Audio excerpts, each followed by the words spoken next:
અને એક વખત પછી બાટલો છટક્યો, નોકરી મૂકી દીધી, કીધું હાલો રાજકારણમાં આવે. જનતાના આશીર્વાદથી હું અહીંયા પહોંચ્યો.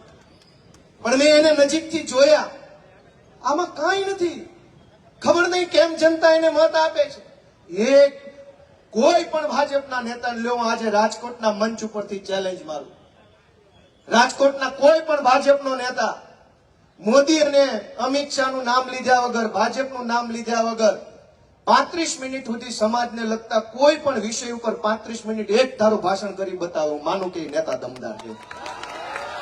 વચ્ચે ભાજપ શબ્દ નો આવવો જોઈએ, મોદી નો આવવો જોઈએ, અમિત શાહ નો આવવો જોઈએ, સરકાર નો આવવો જોઈએ. આટલા શબ્દ વગર જનતાની કોઈ પણ સમસ્યા ઉપર ભાજપનો એક ધારાસભ્ય, સાંસદ સભ્ય 35 મિનિટ તો બોલે. 35 મિનિટ વાત કરવાની જેની ક્ષમતા નથી, 35 વર્ષથી સરકાર ચલાવે છે. વિચાર કરો દોસ્તો.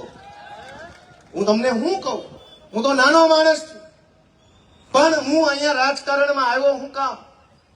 મને એમ થયું કે આપણી જેવા નાના માણસનો હાથ પકડવા વાળું કોઈ અહીંયા નથી.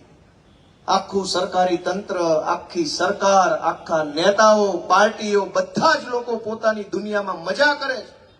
અને જનતાનો સવારથી સાંજ કેમ પડે છે, કેવી મજૂરી કરે છે, કેવી વેઠ ઉતારે છે, એ કોઈ જોવા જાણવા તૈયાર નથી.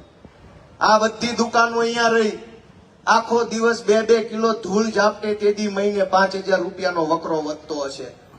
પણ તોય સરકારી તંત્રમાં શરમ નથી. હમણાં દિવાળી આવશે એટલે કોર્પોરેશન, પોલીસ, મામલતદાર બધા બોનસ માંગશે. ઉઘરાણા ચાલુ કરશે તમામ જગ્યાએથી. નાના મોટા સેમ્પલના નામે તોડ કરશે, ઉઘરાણા કરશે.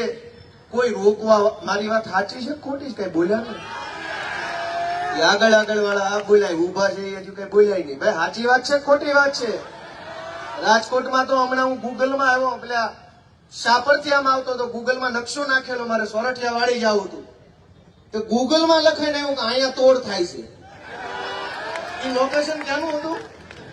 આજીડેમ ચોકડી. હા, કે અહીંયા તોડ થાય છે. ગૂગલમાં એવું લખાઈને આવ્યું. તમે વિચાર કરો, દુનિયા આખીને ખબર પડી ગઈ કે અહીંયા તોડ થાય છે, તો આ ભાજપના નેતાને હજુ ખબર નથી ક્યાં તોડ થાય છે.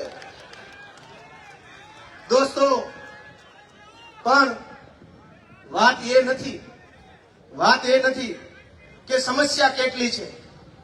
દોસ્તો ધ્યાનથી સાંભળજો કે વાત એ નથી કે સમસ્યા કેટલી છે. રોડ તૂટલો છે એ સમસ્યા નથી, સરકારી શાળા નથી એ સમસ્યા નથી, પ્રશ્ન એ નથી કે દવાખાના નથી, પ્રશ્ન એ